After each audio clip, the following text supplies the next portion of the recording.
I decided to visit my wife at her job as a CEO. At the entrance, there was a sign that said, "Authorized personnel only." When I told the guard I was the CEO's husband, he laughed and said, "Sir, I see her husband every day. There he is coming out right now." So I decided to play along. The security guard at Meridian Technologies laughed when I told him I was Lauren's husband. "Sir, I see her husband here every day. There he is right now, actually." He pointed toward the glass doors. A man in a charcoal Tom Ford suit was walking through the lobby. Early 40s, confident stride, expensive watch, catching the afternoon light. The kind of guy who looked like he belonged on the cover of Forbes. "Mr. Sterling," the guard called out, "your wife's still in her 3 o'clock meeting. Should be done in about 20. The man, Frank Sterling, according to his security badge, nodded and headed toward the elevator bank. He hadn't seen me yet. I was standing off to the side, holding a takeout bag from Osteria, Lauren's favorite Italian place downtown. My heart was doing something strange in my chest. Not racing, just stopping and starting like a car engine misfiring. 28 years. I'd been married to Lauren for 28 years, and apparently she had another husband at work. Frank pressed the elevator button, pulled out his phone, started scrolling. Every instinct I had screamed at me to confront him, to walk over there and ask him what the hell he thought he was doing, calling himself my wife's husband, to make a scene, to demand answers. But something stopped me. Maybe it was the way the security guard had said it. So casual, so certain, like it was common knowledge, like everyone knew, everyone except me. "You know what?" I said to the guard, keeping my voice steady. "I think I have the wrong building. I'm looking for Gerald Pharmaceuticals, not Meridian Tech." The guard looked confused. "You said you were Mrs. Sterling's husband." "I said I was a friend of the family. Gerald's my name. Must have gotten my wires crossed." I forced a laugh. "Been a long day." I set the takeout bag on the security desk. "Actually, could you make sure Lauren gets this? Just say Gerald dropped it off. Family friend." The guard shrugged. "Sure thing." I walked out before my legs could give out. I'd been married to Lauren since 1996. Met her when we were both 23. Me, fresh out of my accounting degree, her finishing her MBA at Northwestern. She was brilliant, ambitious, the kind of woman who made plans in 5-year increments and actually followed through. I was the steady one, the practical one, the guy who managed our finances, kept our home running, made sure the bills were paid and the retirement accounts were funded. Lauren always said I was her foundation, that she could take risks in her career because she knew I'd keep everything stable at home. She'd climbed fast. Director at 30, VP at 35, CEO of Meridian Technologies at 43, a tech company specializing in AI-driven logistics software. She'd turned it from a struggling startup into a $200 million operation in 8 years. I was proud of her, so damn proud. I'd supported every late night, every business trip, every weekend she spent reviewing financials instead of going to dinner with me. Because that's what you do when you love someone. You support their dreams. We didn't have kids. Lauren had never wanted them, said they'd derail her career trajectory. I'd been disappointed at first, but I'd accepted it. Her career was her baby. I understood that. Or I thought I did. Now I was sitting in my car in the Meridian Technologies parking lot, hands gripping the steering wheel, trying to process what I'd just seen. Frank Sterling, Lauren's VP of Operations. I'd met him exactly once at a company holiday party 2 years ago. Tall guy, charismatic. Lauren had introduced him as one of my rising stars and spent most of the evening talking shop with him while I made small talk with the other spouses. I thought nothing of it. Why would I? I trusted my wife. But the security guard had called him Mr. Sterling, had said he saw Lauren's husband every day. Not boyfriend, not partner. Husband. I didn't go home right away. Couldn't face the empty house, the one that I'd spent the day cleaning, the one where I'd made Lauren's favorite lasagna for dinner, the one where I'd been planning to surprise her with tickets to see Hamilton next month for our anniversary. Instead, I drove to a coffee shop 3 blocks away and sat in a corner booth with a black coffee I didn't drink. My phone buzzed at 6:47 p.m. Lauren. "Working late again. Don't wait up. Love you." I stared at that message for a long time. Love you. Did she? Did she actually love me? Or was I just... what? The backup plan? The safety net? The guy who paid half the mortgage while she lived a double life? I typed and deleted a dozen responses before settling on, "Okay, there's lasagna in the fridge." 3 dots appeared, disappeared, appeared again. "You're the best. See you late tonight." I put my phone face down on the table and tried to breathe. Lauren came home at 11:23 p.m. I was in the living room, pretending to read a book. Actually, I'd been staring at the same page for 3 hours. "Hey," she said, dropping her bag by the door.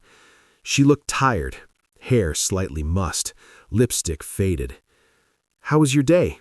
I asked. My voice sounded normal. I was surprised by that. "Exhausting. Back-to-back meetings all afternoon, board presentation at 4. Then Frank and I had to go through the Q3 projections." She headed to the kitchen. "Did you say there's lasagna?" "Yeah, in the fridge."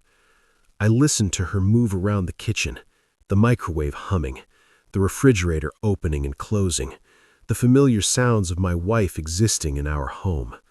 Our home. Was it even our home anymore? Or had that become a lie, too? She came back with a plate of reheated lasagna and sat in the armchair across from me. "This is perfect. I'm starving." "I actually stopped by your office today. Brought you lunch from Asteria." She paused mid-bite, just for a second, a tiny hesitation that most people wouldn't notice, but I'd been married to her for 28 years. I noticed. "You did?" "I didn't get anything." "I gave it to Frank Sterling. Figured he could pass it along." "Oh." She took another bite, chewed, swallowed. "He didn't mention it. Maybe it got lost in the shuffle. Busy day, you know." She was lying perfectly. Not a single crack in her composure. "How is Frank?" "He's great. Best VP I've ever worked with. Really gets the vision. You know, we're in sync on pretty much everything." "In sync. That's good. Important to have a strong working relationship." "Absolutely." She smiled at me, the same smile I'd fallen in love with 28 years ago. "Thanks for trying to bring me lunch, though. That was sweet." "Anytime." We sat there for a while, her eating lasagna, me pretending to read, like a normal married couple on a Tuesday night, except nothing was normal anymore. I waited until she was asleep. Lauren always slept deeply. Years of running on caffeine and adrenaline had trained her to shut down completely when she finally crashed. By midnight, she was out cold. I went to her study. The door was never locked. Why would it be? I was her husband.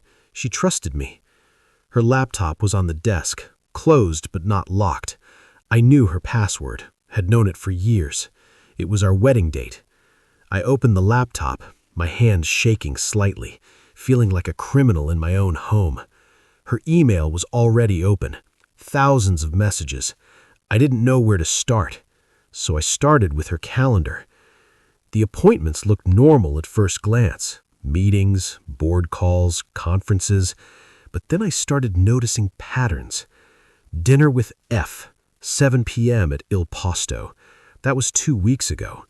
Il Posto was a romantic Italian restaurant in the West Loop. Candlelit tables, live piano music.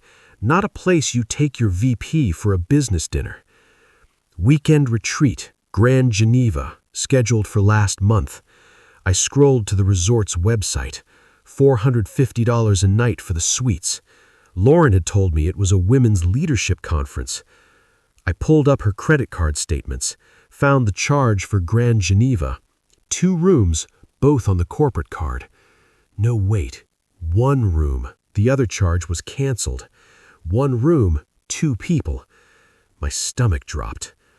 I kept digging, found more dinners, more trips, a pattern spanning back nearly 3 years, but it was all coded, all deniable.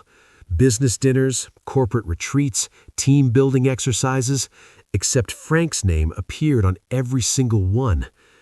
I closed the laptop and went to the bedroom, stood in the doorway watching Lauren sleep. She looked peaceful, innocent. I trusted her completely, never questioned, never doubted, and she'd been lying to me for 3 years. The next morning, I called in sick to work. First time in 6 years. I was a senior accountant at Monroe and Associates, a mid-sized firm in the Loop. Good job, stable, boring. The kind of career that pays the bills but doesn't make for interesting dinner party conversation. Lauren made 3 times what I made. I'd never resented that. Her success was our success, or so I'd thought. After Lauren left for work, kissing my forehead and telling me to feel better, I started really digging. I went through every drawer in her study, every file cabinet, every box. In her closet and the back of her jewelry drawer, hidden under a tangle of costume necklaces she never wore, I found a key. Just a key, silver, standard apartment key, no label, but attached to it was a keychain tag with an address. Harborview Apartments, Unit 214. Harborview was a luxury apartment complex in River North. I'd driven past it dozens of times. 30-story building, floor-to-ceiling windows, the kind of place where a studio started at $2,500 a month. I grabbed the key and drove there. The parking garage had spaces marked with unit numbers. Space 214 had a black Mercedes GLE parked in it. Frank Sterling's car. I recognized it from the company parking lot. My hands were shaking as I took the elevator up to the second floor. Found Unit 214. The key fit. The door opened. Inside was a fully furnished apartment, not a temporary rental, a home. Hardwood floors, modern furniture, fresh flowers on the coffee table. The air smelled like Lauren's perfume. Chanel No. 5, the expensive one she only wore for special occasions. Photos on the mantel showed Lauren and Frank at a beach, at a restaurant, on a hiking trail. In every single picture, Lauren wasn't wearing her wedding ring. I walked through the apartment in a daze. The kitchen had 2 sets of dishes, 2 coffee mugs on the counter, his and hers. The bedroom made me physically ill. A king-size bed with expensive linens, Lauren's clothes in the closet hanging next to Frank's suits, her shoes lined up next to his, like they'd been living together for years, like they were married. On the dresser, I found a folder labeled Future Plans in Lauren's distinctive handwriting. I opened it. Real estate listings, houses in Evanston, Oak Park, Wilmette, all in the $800,000 to $1.2 million range, all circled with notes in the margins. Good schools nearby, close to Frank's parents, love the kitchen. Travel brochures, Santorini, Tokyo, New Zealand, dream honeymoon destinations. And underneath all of that, legal documents, divorce consultation summaries dated from 18 months ago. Lauren had met with 3 different divorce attorneys shopping for the best deal. The notes were clinical, cold, strategy.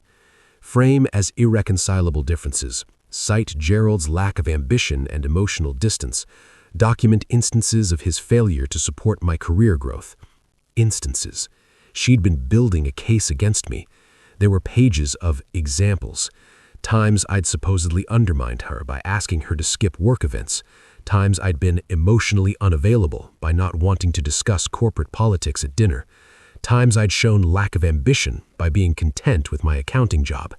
Every normal marital friction point reframed as evidence of my inadequacy. The most recent note, dated 3 weeks ago, timeline, file for divorce by January 2025, finalized by June, wedding with F by Christmas 2025. She had it all planned out. Every detail. My replacement was already living with her part-time. Their future home was already picked out. I was just the obstacle she needed to remove. I photographed everything, every page, every document, every photo. Then I sat on their couch, in their apartment, in their secret life, and tried to process the fact that my 28-year marriage had been a lie for at least 3 years. I went back to my car and just drove. No destination, just drove. My phone rang at 4:37 p.m. Lauren. I let it go to voicemail. She called again at 4:15 p.m., then 4:32 p.m., then sent a text. "Where are you? Are you feeling better?" I didn't respond. At 6 p.m., I pulled into a parking lot and finally listened to her voicemails. Hey, honey, just checking in. Hope you're feeling better. Call me when you get this. The concern in her voice sounded so real, so genuine. She was good, really good. I called her back. "Oh, thank God," she answered immediately. "Where have you been? I was so worried." "Just drove around, needed to clear my head. I'm fine." "You scared me. Are you coming home?" "Home? What a joke." "Yeah, I'll be there soon." "Good. I'm leaving work early. I'll pick up Thai food on the way. Your favorite." My favorite. She still remembered my favorite food, still pretended to care about the small details. "Sounds good. Love you," she said. "Yeah," I replied. "You too." I hung up before she could hear the crack in my voice. That night, we ate Thai food at our dining room table. Lauren told me about her day, some crisis with a client, a difficult board member, the usual corporate drama. I nodded in the right places, made appropriate comments, played the role of supportive husband, all while knowing that in a few months she planned to divorce me and marry Frank Sterling. After dinner, she suggested we watch a movie. We settled on the couch, her head on my shoulder, just like we'd done 1,000 times before, except now I could smell her perfume, the expensive one, and I knew she'd been at that apartment today, living her other life with her other husband. "Gerald," she said during a quiet moment in the movie. "Yeah? Are we okay? You seem distant." Distant, that word from her notes, part of her case against me. "I'm fine, just not feeling great still." "Okay," she squeezed my hand. "Let me know if you need anything." "I will." We finished the movie, went to bed. She fell asleep almost immediately, curled on her side. I lay awake until 3 a.m., staring at the ceiling, planning my next move. The next morning, I called in sick again. Lauren left for work at 7:15 a.m., kissing my forehead and telling me to rest. The second she was gone, I went back to her study. I'd been an accountant for 22 years. I knew how to find financial irregularities, and now that I knew what I was looking for, the pattern was obvious. Our joint checking account showed consistent deposits from both our paychecks. Mine, $6,200 monthly after taxes, Lauren's, $11,000 monthly after taxes. But our expenses, mortgage, utilities, groceries, insurance, everything, came to about $8,500 monthly. We should have been saving about $8,700 a month. Over 3 years, that should be over $300,000 in savings. Our savings account had $47,000. Where had $250,000 gone? I pulled up Lauren's personal credit card, the one she claimed was for business expenses that get reimbursed. Harborview Apartments, $3,200 monthly rent. For 3 years, $115,200.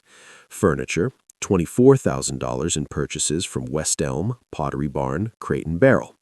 Travel, $31,000 to various luxury destinations. Dining, hundreds of charges at expensive restaurants. She'd been funding her entire secret life with our joint money, my money. While I'd been eating leftovers and driving a 10-year-old Honda Civic, she'd been playing house with Frank Sterling in a $3,200 month apartment using money I'd earned. I documented everything, downloaded 3 years of bank statements, credit card records, investment account transfers. Then I started looking at Meridian Technologies' corporate filings. This was where my accounting background really paid off. I knew how to read financial statements, how to spot irregularities, how to see the story behind the numbers. And the story was damning. Lauren had been restructuring the company quietly, without board approval, to position Frank Sterling as her successor. She'd moved resources into his department, given him control over key accounts, positioned him for a promotion to COO, a position that didn't exist yet. She was building him a golden ladder to the top while making herself look like a kingmaker. But she'd done it by redirecting corporate resources without proper authorization, by making financial decisions that benefited her personal relationship rather than shareholder interests. That was corporate misconduct, possibly fraud. I took screenshots of everything, organized it into folders, built a timeline. Then I called Richard Morrison. Richard Morrison was the chairman of Meridian Technologies' board of directors. I'd met him twice at company events. Retired hedge fund manager, late 60s, sharp as a tack. "Richard Morrison?" I said when he answered. "Lauren's husband. We met at the holiday party 2 years ago." Of course. How are you? Is Lauren all right? She's fine. I'm actually calling about some concerns I have regarding the company. What kind of concerns? The kind that involve unauthorized corporate restructuring and misuse of company resources. Do you have time to meet today? Another pause. Longer this time. I can be at your office in 2 hours. I work from home. I'll text you the address. Richard Morrison arrived at 2 p.m. sharp. Tall, silver-haired, wearing a suit that probably cost more than my car. I offered him coffee. He accepted. We sat in my living room, the room where Lauren and I had watched movies and celebrated anniversaries and built a life together. The room that was apparently just a set piece in her double life. "Show me what you've got," Richard said. I pulled out my laptop and walked him through everything. The apartment, the photos, the divorce planning documents, the corporate restructuring. His expression grew darker with every revelation. "Jesus Christ," he muttered when I showed him the financial irregularities. "She's been redirecting capital expenditure budgets without board approval, as far as I can tell, and specifically to benefit Frank Sterling's department. Why would she do that?" I pulled up the photos from the apartment. Richard's jaw tightened. "They're having an affair." "More than that. They're living together part-time. She's planning to divorce me and marry him, and she's been positioning him to take over the company. That's a massive conflict of interest. She has a fiduciary duty to the board, to the shareholders." He stopped, ran a hand through his hair. "Do you have copies of all this?" "Everything's in this folder." I handed him a USB drive. Bank records, corporate filings, photos, timeline. All of it. "I need to call an emergency board meeting." I figured. He stood up. "Gerald, I'm sorry for what she's done to you personally, but also thank you. If this had gone unchecked much longer, the damage to the company could have been catastrophic." "I'm not doing this for revenge," I said, though that was partly a lie. "I'm doing it because it's the truth, and I'm done pretending not to see what's right in front of me." Richard shook my hand. "I'll be in touch." Lauren came home at 6:15 p.m., earlier than usual. I was making dinner, chicken stir-fry, something simple. When she walked in, one look at her face told me Richard had already called the emergency board meeting. "You son of a bitch," she said. Her voice was shaking. "You called Richard Morrison. My own husband is trying to destroy my career." I kept stirring the vegetables, didn't turn around. "I shared some information I thought the board should have." "Some information? You showed him private photos. You went through my personal files." "Your personal files? In our shared apartment? Your personal life funded by our joint bank account?" She grabbed my arm, spun me around. "This is different. This is my professional reputation." "And sleeping with your VP while restructuring the company to benefit him personally? That's professional?" Her face went pale. "What do you want?" she asked quietly. "Money? The house? What?" "I don't want anything from you, Lauren. You set this in motion 3 years ago. I'm just refusing to be the fool while you execute your plan." "What plan?" I pulled out my phone, showed her the photos I'd taken at the apartment, her face in every picture, the folder labeled Future Plans. "This plan. The one where you divorce me by January, marry Frank by Christmas, and live happily ever after in your Evanston dream home." She sat down heavily on a kitchen chair. "How did you—" "Gerald, 28 years, Lauren. I supported every decision you made, every late night, every business trip, every sacrifice, because I loved you, because I thought we were building something together." "We were." "No. You were building an exit strategy, and I was funding it." She started crying. Real tears this time, not the manipulative kind. "I'm sorry. I never meant it for it to happen like this." "How did you mean for it to happen? Were you going to tell me before or after you filed for divorce?" She didn't answer. "That's what I thought."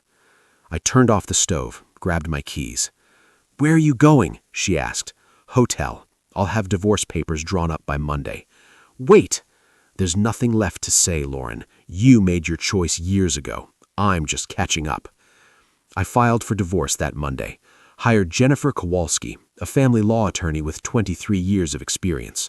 She looked at my evidence and whistled. This is one of the clearest cases of marital misconduct I've ever seen. The secret apartment, the financial deception, the documented timeline of her planning to leave you. You're going to do very well in this divorce. I don't care about doing well. I just want out. You should care.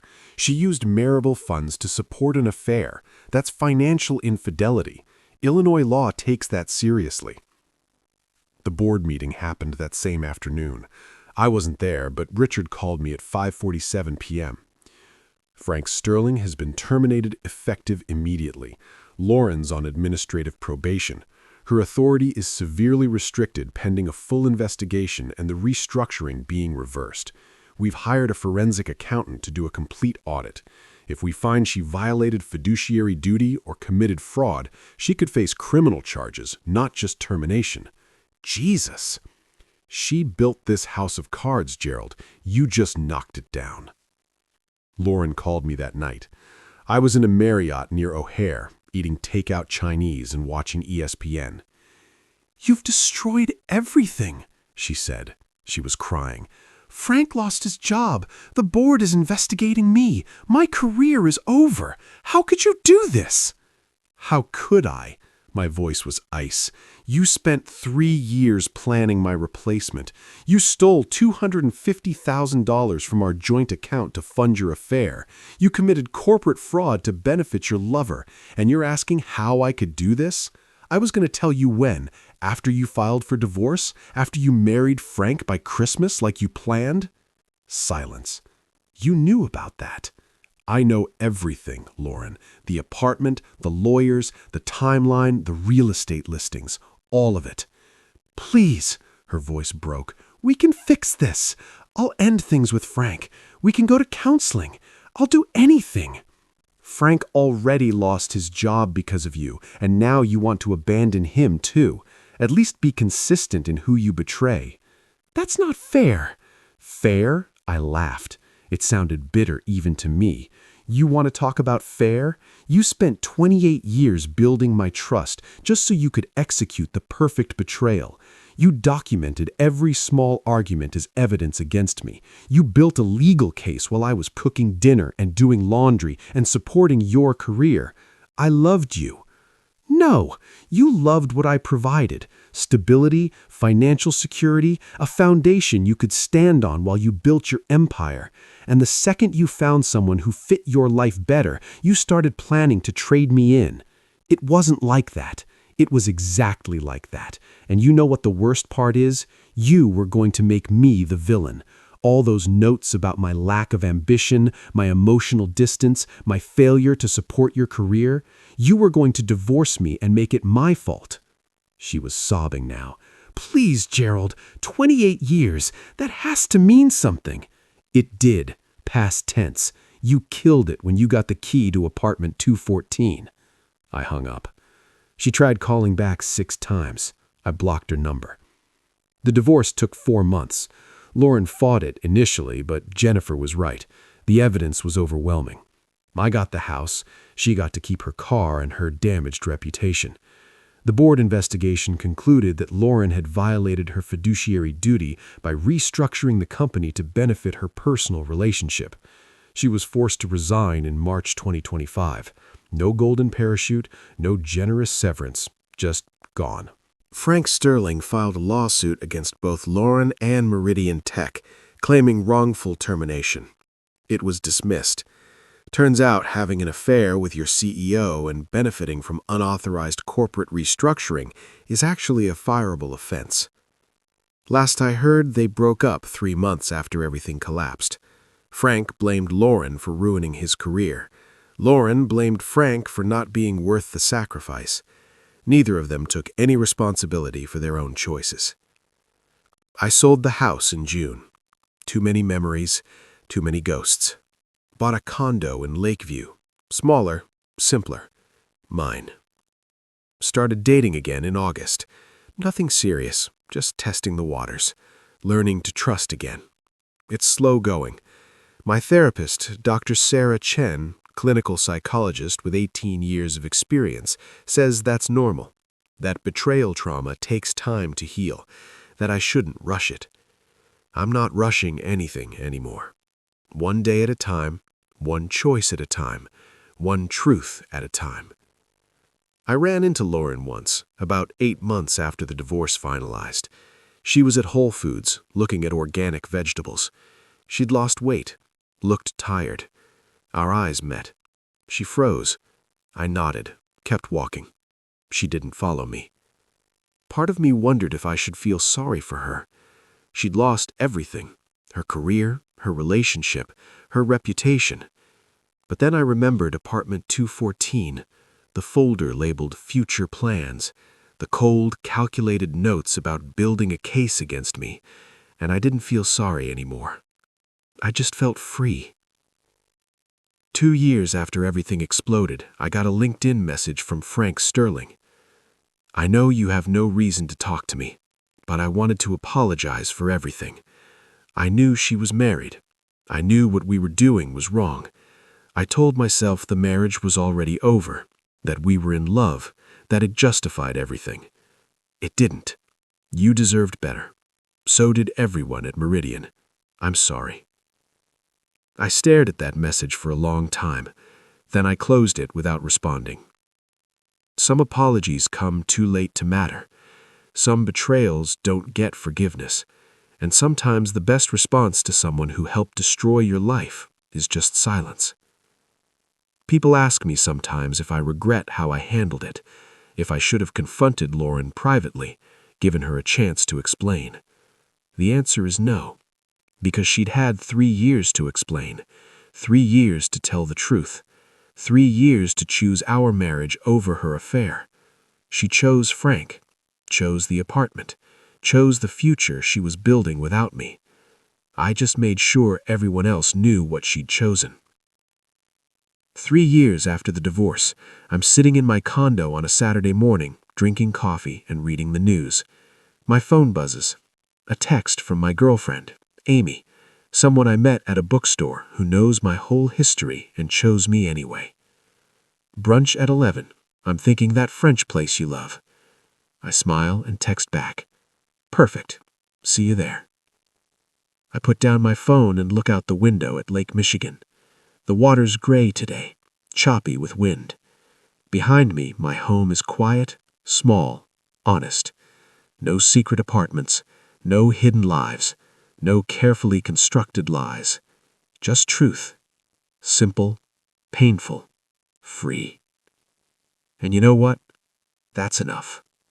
That's more than enough. That's everything.